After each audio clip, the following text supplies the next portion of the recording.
After that, there was a long pause, a breathless pause, until Mr. Summers, holding a slip of paper in the air, said, "All right, folks." For a minute, no one moved, and then all the slips of paper were opened.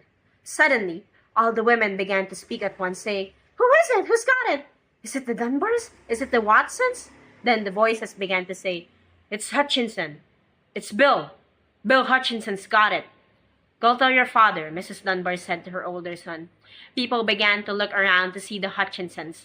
Bill Hutchinson was standing quiet, staring down at the paper in his hand. Suddenly, Tessie Hutchinson shouted to Mr. Summers, "You didn't give him enough time to take any paper he wanted. I saw you. It wasn't fair." "Be a good sport, Tessie," Mrs. Delacroix called, and Mrs. Graves said, "All of us took the same chance." "Shut up, Tessie," Bill Hutchinson said. "Well, everyone," Mr. Summers said, "that was done pretty fast, and now we've got to be hurrying a little more to get done in time." He consulted his text list. "Bill," he said, "you draw for the Hutchinson family.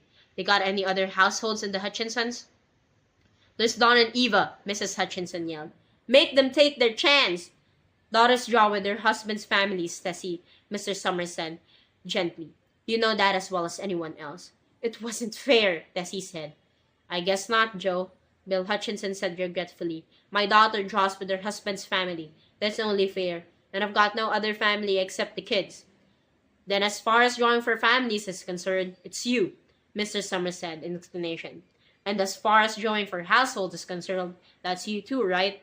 "Right," Bill Hutchinson said. "How many kids, Bill?" Mr. Summers asked formally. "3," Bill Hutchinson said. "There's Bill Jr. and Nancy and little Dave and Tessie and me." "All right then," Mr. Summers said. "Harry, you got your tickets back?" Mr. Graves nodded and held up the slips of paper.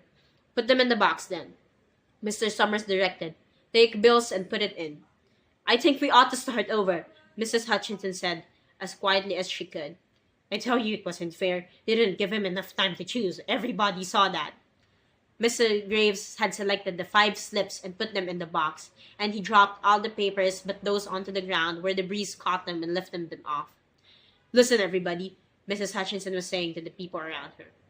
"Ready, Bill?" Mr. Summers asked, and Bill Hutchinson, with one quick glance around at his wife and children, nodded. "Remember," Mr. Summers said, "take the slips and keep them folded until each person has taken one. Harry, you help little Dave." Mr. Graves took the hand of the little boy who came willingly with him to the box. "Take a paper out of the box, Davy," Mr. Summers said. Davy put his hand into the box and laughed. "Take just one paper," Mr. Summers said. "Harry, you hold it for him." Mr. Graves took the child's hand and removed the folded paper from the tight fist and held it while little Davy stood next to him and looked up to him wonderingly. "Nancy next," Mrs. Summers said. Nancy was 12, and her school friends breathed heavily as she went forward, switching her skirt, and took a slip daintily from the box. "Bill Jr.," Mr. Summers said. And Billy, his face red and his feet overlarge, nearly knocked the box over as he got a paper out. "Tessie," Mr. Summers said.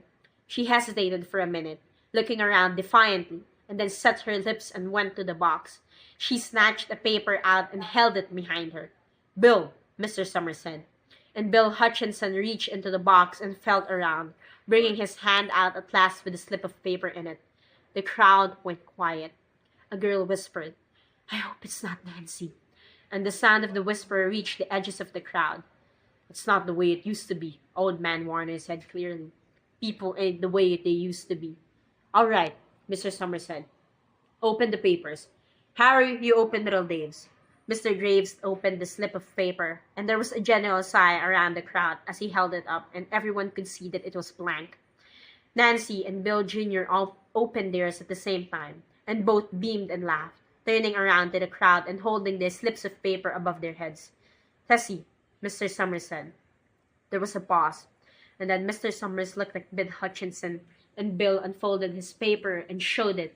It was blank. "It's Tessie," Mr. Summers said, and his voice was hushed. "Show us her paper, Bill." Bill Hutchinson went over to his wife and forced the slip of paper out of her hand. It had a black spot on it. The black spot Mr. Summers had made the night before with a heavy pencil in the coal company office. Bill Hutchinson held it up, and there was a stir in the crowd. "All right, folks," Mr. Summers said. Let's finish quickly." Although the villagers had forgotten the ritual and lost the original black box, they still remembered the used stones. The pile of stones the boys had made earlier was ready. There were stones on the ground with the blowing scraps of paper that had come out of the box. Mrs. Delacroix selected a stone so large she had to pick it up with both hands and turned to Mrs. Dunbar. "Come on," she said. "Hurry up." Mr. Dunbar had small stones in both hands, and she said, gasping for breath, "I can't run at all. You have to go ahead. I'll catch up with you." The children had stones already, and someone gave little Davy Hutchinson a few pebbles. Tessie was in the center of a cleared space by now, and she held her hands out desperately as the villagers moved in on her. "It isn't fair," she said. A stone hit her on the side of the head. Old Man Warner was saying, come on, everyone." Steve Adams was in front of the villagers, and Mrs. Graves beside him.